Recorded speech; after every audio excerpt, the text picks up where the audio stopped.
6월은 호국의 달입니다.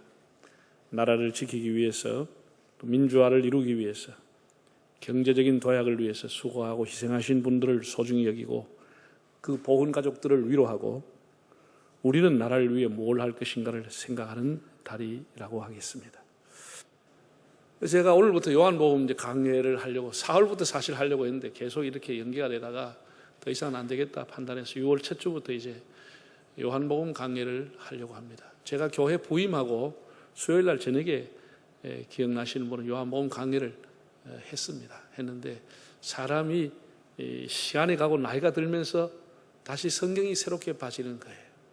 그때는 미처 몰랐던 것, 성경의 행간을 보게 되고 또 깊이를 다시 보게 되면서 꼭 요한복음을 강해를 해야 되겠다 그렇게 생각을 하고 여러 차례 기도하고 준비를 해왔습니다.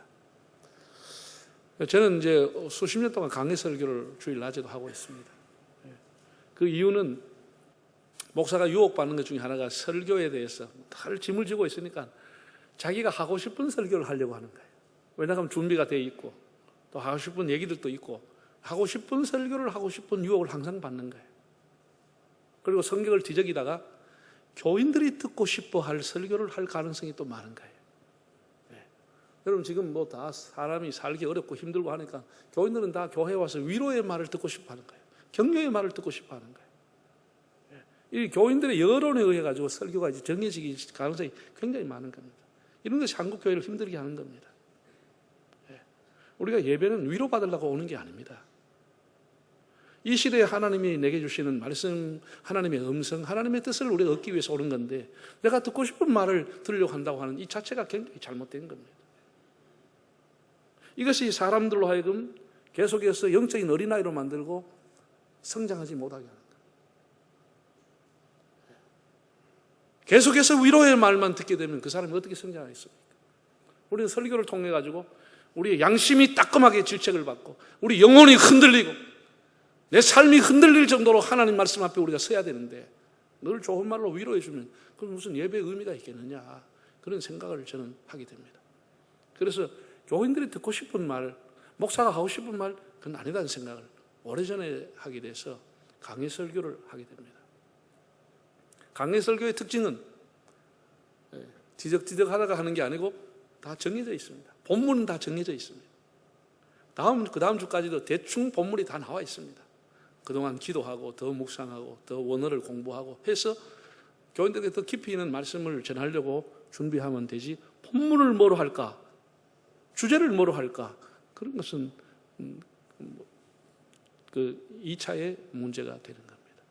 또 이렇게 강해 설교를 잘못하게 되면 교인들이 너무나 지루하게 성경 공부하는 시간을 만들어가지고 계속해서 공부하는 식으로 성경 읽고 하면 교인들이 지쳐버리는 겁니다. 이게 무슨 예배냐 성경 공부냐 이렇게 돼버리고 마는 것이죠. 그래서 설교가 주에 성경 공부가 같이 될 수 있고 같이 병행할 수 있어서 적절하게 할 수 있어서 공부와 설교가 같이 된다 그런 장점을 갖고 있습니다. 오늘 이제 첫 시간이기 때문에 요한복음 전체에 대한 개요에 대한 설명을 잠깐 하려고 합니다. 이게 개간, 개요라고 하는 게 굉장히 중요합니다. 뭐 교인들에게는 별로 중요할지 모르겠는데 저희들이 신학교 다닐 때는 개간, 개요라고 하는 걸 가지고 석 달 동안 한 학기를 보내버립니다. 우리 요한복음 1장 1절도 읽어보지 못했습니다. 복음석 개요, 마태, 마가, 누가, 요한복음 개요 끝나보니까 한 학기 가버렸어요. 졸업할 때까지 다시 배우지 않더라고. 끝이야. 그 다음에 알아서 공부하는 거예요. 개요만 가르쳐 주는 거예요. 창세기 출애굽기 한 번도 읽어보지 못했어요. 뭐 하냐? 창출레미신, 모세오경, 개간 한 학기 하고 끝나는 거예요. 그만큼 개요라고 하는 것을 신학교는 굉장히 중요하게 느끼고 있습니다. 그래서 한 학기 배우는 개요를 제가 5분 동안 설명을 하겠습니다. 요한복음이라고 하는 것은 굉장히 친숙합니다. 마태복음, 요한복음 굉장히 교인들에게 친숙하죠. 친숙하고 우리가 외우고 있는 암송 기절도 상당히 요한복음에서 나온 게 많습니다. 요한복음 3장 16절 같은 것은 대표적인 성경의 기절입니다.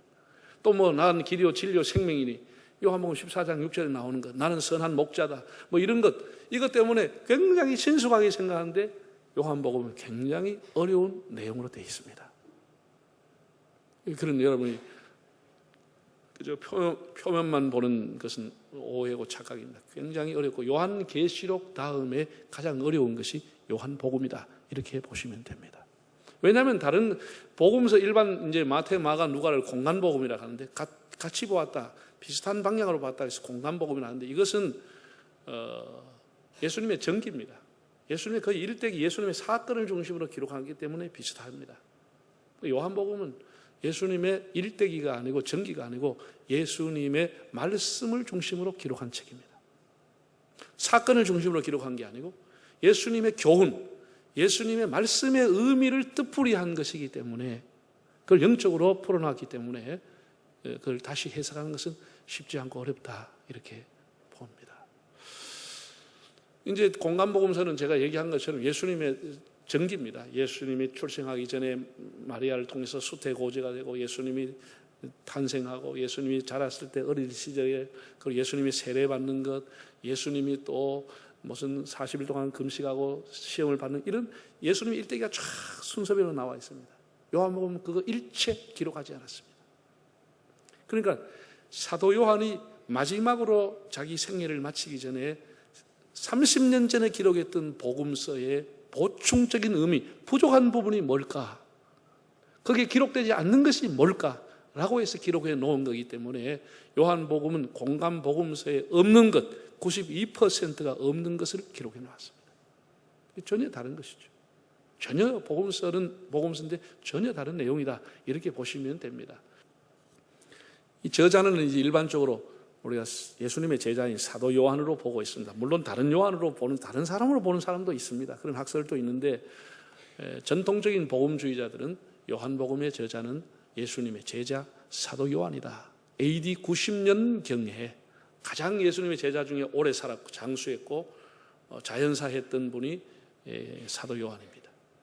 그래서 한 AD 90년경에 다른 복음서가 나오고 30년 후에 기록한 책이다. 보충적인 의미로 기록한 것이다.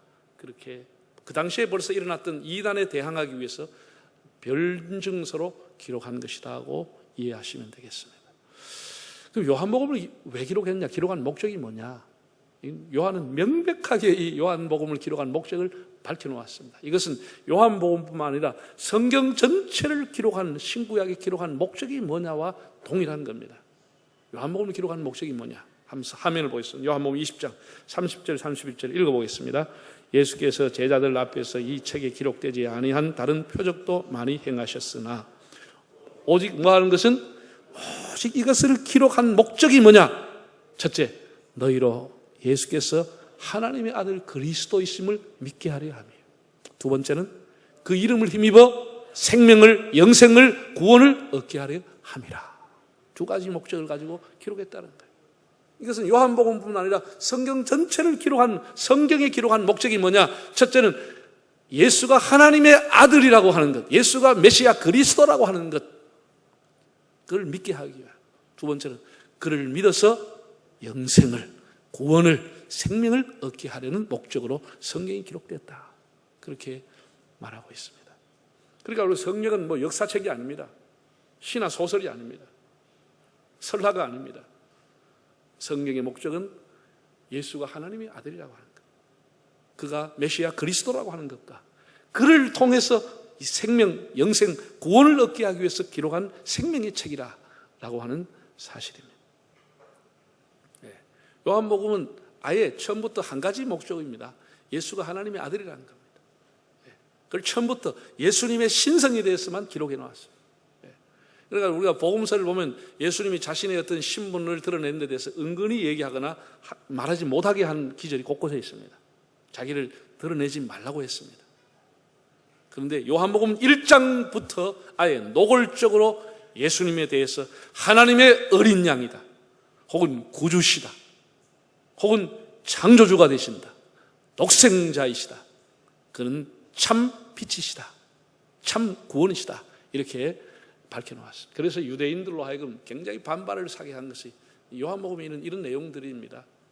유대인들은 예수라고 하는 사람이 하나님과 동등하다, 하나님과 함께 있었다, 이걸 용납할 수 없는 것이죠. 어떻게 사람이 하나님하고 동등할 수 있느냐? 하나님을 모독하는 거다. 결국은 그것이 예수님의 십자가에 돌아가시는 죄목이 됩니다. 그러나 요한은 아예 드러내놓고 예수는 하나님과 동등하신 분이고 예수는 바로 하나님이시다. 그가 바로 창조주요, 그가 바로 독생자요, 그가 바로 우리의 구세주라고 하는 사실을 밝혀놓았습니다. 하나님의, 예수님의 신성에게 주목을 했습니다. 요한복음의 특징을 이제 좀 보게 되면은 한번 특징을 제가 몇 가지를 적었습니다. 요한복음에 나오는 특징을 여러분들이 요한복음을 읽으면서 이런 것을 한번 보시면은 더 이제 여러분 마음에 와닿을 겁니다. 믿는다고 하는 말을 헬라어로 피스티오라고 하는 단어가 99번이 나옵니다. 예수님은 마르다에게도 네가 나를 믿느냐, 도마에게 나를 믿느냐, 이렇게 믿느냐로 하는 용어를 수없이 많이 사용했습니다. 믿는 자, 하나님을 믿는 자, 뭐 이렇게 믿는다고 하는 단어가 믿음의 복음이다. 두 번째는 문체가 매우 특이한 문체로 되어 있습니다. 다른 복음서에는 거의 없는 건데 헬라어로 에고, 에이미라고 하는 단어인데 영어로 하면 I am이라고 합니다. 나는 누구다. 나는 선한 목자다. 나는 포도나무요. 나는 부활이요. 나는 생명이요. 나는 길이요. 진리요. 나는 생명의 떡이요. 이렇게 본인에 대해서 나는 누구라고 하는 설명을 독특하게 많이 해놓은 것이 요한복음이다. 그리고 세 번째는 영어로 L이라는 표현을 했는데 3L, 생명이라고 하는 단어, 사랑이라고 하는 단어, 빛이라는 단어가 각각 한 200번씩 나오고 있습니다. 이 생명이라는 단어도 197번, 거의 한 단어에 200번 가까이 나올 만큼 빈번하게 나오는 단어가 이 세 가지 단어입니다. 마지막으로 요한복음은 대화의 책이라고 불려집니다. 요한복음 1장에 보면 나다나엘과의 예수님과의 대화가 나옵니다. 3장에 보면 니고데모와의 대화가 나옵니다. 4장에는 사마리아 여인 우물가에서 대화하고 있습니다. 8장에 보면 가늠하다 현장에 잡힌 여인과 짧지만 예수님이 대화를 했습니다. 11장에 보면 마르다와 대화를 하고 20장에 보면 도마와 대화하고 21장에 베드로와 대화하는 내용이 나와 있습니다. 그래서 그 어느 책보다도 대화의 책이라 이렇게 우리가 불려질 수가 있습니다. 제가 이제 얘기한 요한복음의 이 특징을 가지고 여러분들이 이제 집에 가서 시간이 나는 대로 요한복음을 한번 읽어보십시오. 읽어보시면 이 단어가 툭툭 튀어오르고 이런 의미가 요한복음 특별하게 있구나라고 하는 것을 더 깨달을 수 있을 겁니다. 사도 요한은 처음부터 예수님이 누구시냐에 대해서 아예 선언을 해버렸습니다. 설명을 하지 않고 예수님이 누구냐. 자, 1장 1절과 2절 읽어볼까요? 태초에 말씀이 계시니라. 이 말씀이 하나님과 함께 계셨으니 이 말씀은 곧 하나님이시니라. 그가 태초에 하나님과 함께 계셨고, 태초에 말씀이 계셨다는 거예요. 이거를 말씀이라고 하는 것을 아주 의인화, 아주 존칭어를 사용했습니다. 말씀이 계시니라. 엔아르케엔 로고스, 헬라어로. 아르케 태초에, 로고스 태초에, 엔 로고스, 말씀이 계셨다. 말씀이 계셨다. 참 독특한 용어를 그가 도입하면서 장엄하게 태초에 말씀이 계셨다라고 선포를 했습니다. 그 왜 존칭을 썼냐? 이 말씀이 바로 예수님이기 때문에 그렇게 한 것이죠. 예수님이 누구냐라고 한 데 대해서 요한은 태초 이전부터 계신 분이다. 태초 이전부터. 모든 시간의 시작은 태초로부터 시작이 되죠. 역사는 태초로부터 시작이 됩니다. 그런데 태초 이전부터 말씀이 계셨다라고 하는 거예요. 세상이 태동되기 이전에 계셨던 말씀, 로고스, 그가 바로 예수라고 하는 사실입니다. 이 헬라 철학에서 로고스라고 하는, 당시에 로고스라고 하는 단어는, 로고스는 헬라 말인데 그냥 그리스 말로서 말 혹은 말씀으로 번역이 되는데 그냥 말씀이 아니고 궁극적인 진리, 헬라 철학에서 말하는 이 지상에서 최고의 진리가 로고스라고 하는 거예요. 궁극적인 진리, 최고의 진리가 로고스라고 하는 거예요. 그래서 이 태초 이전부터 계셨던 궁극적인 진리, 최고의 진리가 예수라고 하는 것을 이렇게 로고스라는 단어를 가지고 사도 요한이 설명을 하고 있는 것입니다. 그것을 엔 로고스라고 했어요. 엔이라고 하는 것은 이 미완료 과거형인데, 시제가 미완료 과거형입니다. 미완료 과거형이라고 하는 것은 과거에도 계셨고 지금도 계신다, 그 얘기입니다. 예? 과거에 일어나는 사건이지만 한 사건으로 끝난 것이 아니고 그 사건의 영향과 결과가 지금까지도 이어지고 있다. 이걸 쓸 때 과거 시제를 과거 완료형을 쓰는 겁니다. 미완료 과거형을 쓰는 겁니다. 예수님께서 예를 들어 십자가에 돌아가셨다. 2000년 전의 사건이지만 그 사건은 지금도 우리에게 유혹하고 지금도 영향을 주고 있다. 이 미완료 과거형으로 사용하는 거죠. 그런 의미입니다. 이전에도 계셨고 태초에도 계셨고 지금도 계신 분이다, 그 얘기입니다. 로고스.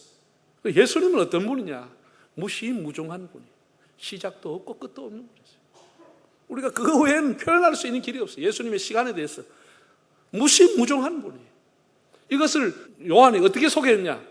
태초부터 말씀이 계셨다라는 거예요. 그러니까 태초 이전부터 계시는 분이 말씀으로 계셨다라는 거예요. 계셨다라는 거죠. 태초 이전부터 예수님은 계신 분이다. 두 번째, 이 예수님은 그걸 뭘 하셨느냐? 3절을 한번 읽어볼까요? 3절에 만물이 그로 말미암아 지은 바 되었으니 지은 것이 하나도 예수님이 없이는 된 것이 없다라는 거예요. 여기 그라고 하는 것이 예수님인 것이에요. 만물이 예수님으로 말미암아 지은 것인데 지은 것이 하나도 예수님이 없이는 된 것이 없다라는 거예요. 여기 그라고 하는 게 예수님이에요. 예수님이 없이 된, 예수님이 창조주라는 것이, 예수님은 피조된 사람이 아니고 창조주라고 하는 사실을 밝혀놓은, 그가 없이는 된 것이 없느니라. 이 되다고 하는 것을 헬라로 기노마이라고 하는데 무엇의 원인이 되다는 동사입니다. 무엇의 원인이 되다, 이유가 되다. 예수님은 없이는, 예수님의 원인이 없이는 어떤 결과가, 창조물이라는 결과가 만들어질 수 없다는 것이죠. 예수님은 피조물이 아니고 창조주라고 하는 것. 그 만물을 말씀으로 지었다는 거예요. 말씀으로. 태초부터 계시던 말씀으로 지었다는 것입니다. 우리가 창세기 1장 2절을 보면 이런 말씀이 나와요. 땅이 혼돈하고 공허하며 흑암이 깊음 위에 있고, 이런 세계를 뭐라 그러냐 하면은 카오스 세계라고 하는 것이에요. 혼란의 세계. 혼돈과 흑암과 공허와 어두움이 있는 세계를 카오스 세계라고 하는 것이죠. 이 혼란한 어두움의 카오스 세계에 드디어 하나님이 말씀이 떨어졌습니다. 빛이 있으라 말씀할 때 모든 것이 질서가 있게 되었다. 이게 코스모스의 세계가, 새로운 우주가 생성이 되었다, 그런 이야기입니다. 말씀이라는 게 이렇게 중요한 겁니다. 혼돈한 세상에 말씀이 들어가면 질서가 잡혀지는 겁니다. 여러분, 아담과 하와가 있던 에덴 동산은 복락원이었습니다. 하나님의 말씀이 있고 하나님이 계시는 복락원이었습니다. 그러나 언제부터 신락원이 되죠? 하나님의 말씀이 떠날 때 그들은 신락원으로 전락하고 만 것입니다. 하나님의 말씀이 있을 때 그들을 복락원으로 살게 했는데 말씀이 떠날 때 모든 것을 잃어버리고 만 것입니다. 우리가 지금 사회가, 경제가 회복되면 모든 게 회복된다고 생각하는데 그렇지 않습니다. 그렇다고 해서 경제가 계속 내리막길 가서도 안 되지만, 여러분 선진국 보세요. 경제가 부유하다고 국민들이 행복하세요? 유토피아가 이루어지는 겁니까? 자살과 살인과 음란과 동성애와 마약과 온갖 추한 죄악이 선진국에서 다 일어나고 있습니다. 그것이 무슨 대단한 것인 줄 알고 후진국은 그걸 따라가지 못해서 안달을 부리고 있습니다. 사람들은 더 악하고, 사람들은 더 추하고, 사람들은 더 더러워지고, 사람들은 더 뻔뻔해가고, 그게 우리에게 다 보여주고 있는, 경제가 부하면 사람이 행복할 거라?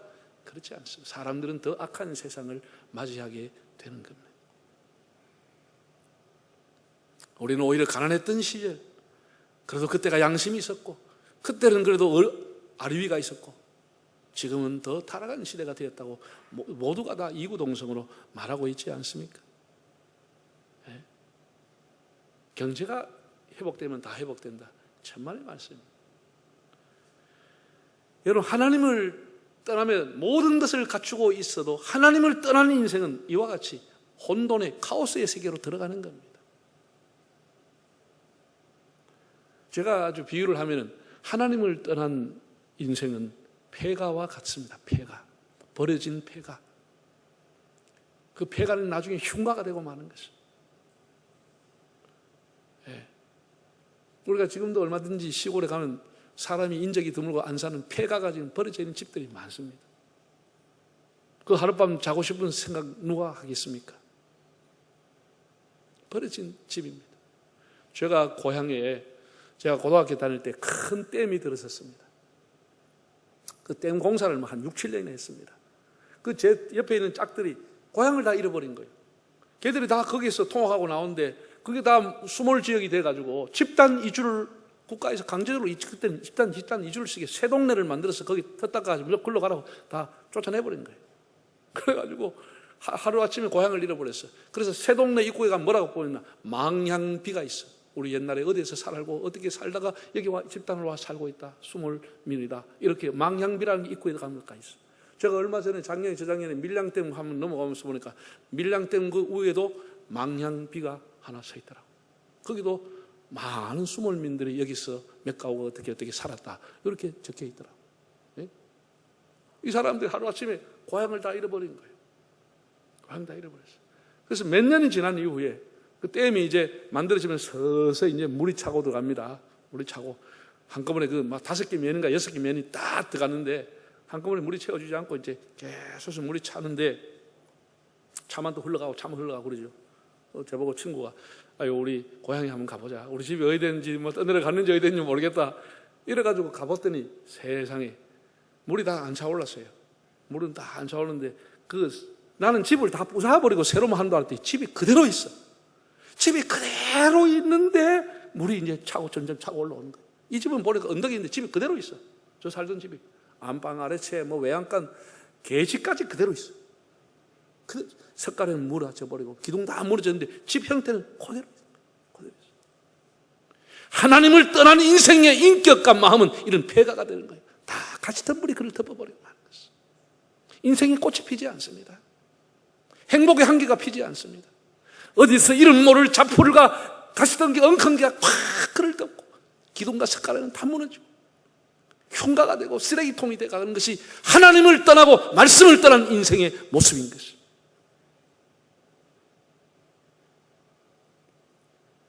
사람이 지식을 가지고 하나님 앞에 독립선언을 하면서부터 인생은 폐가가 되기 시작하는 것입니다. 그 사람이 가지고 있는 지식, 그 사람이 가지고 있는 철학, 그 사람이 가지고 있는 과학, 그것 공허하게 되는 것입니다. 그래서 사람들은 다시 하나님 대체하는 신을 권력으로 삼기 시작한 것이에요. 하나님을 대체하는 신으로 지식을 삼기 시작하고 하나님을 대체하는 신으로 사랑을 섬기게 되고 사랑의 신을 섬기게 되고 명예를 섬기게 되고 물질을 하나님 대신으로 섬기게 되면서 사람의 마음은 점점 폐가가 되고 흉가가 되어가는 것이죠. 우리가 이번에 요한복음 강해를 통해서 우리 마음에 다시 인생의 집을 건축할 수 있기를 바랍니다. 다 우리 허물어졌던 집을 청소하고 다 새로 단장하고 하나님의 말씀이 내 안에 들어올 때 하나님의 말씀에서 내 마음이 새로워지는 것이지 그가 없이는 되어지지 않습니다. 그가 없이는 어떤 사람도 새로운 피조물이 될 수가 없는 것입니다. 예수 그리스도와 그의 말씀을 통해서 우리의 인생의 집을 새롭게 건축하는 기회가 되기를 바랍니다. 예수님은 로고스, 궁극적인 진리요 최고의 진리다. 그런 태초 이전부터 계신 분이고 그리고 만물도 다 그분이 만드셨다고 하는 이 사실을 사도 요한이 서두에서 밝혔습니다. 오늘 우리가 이 말씀을 깨닫고 말씀을 떠나는 인생이 폐가와 같은 인생이 된다고 하는 것을 알고 하나님의 말씀을 다시 찾아서 우리의 자녀들이 카오스의 세계에서 코스모스 세계로 돌아오고 우리 자신도 하나님 앞에 질서 있는 삶을 통해서 남은 생에 하나님을 영화롭게 하는 삶이 될 수 있기를 바랍니다.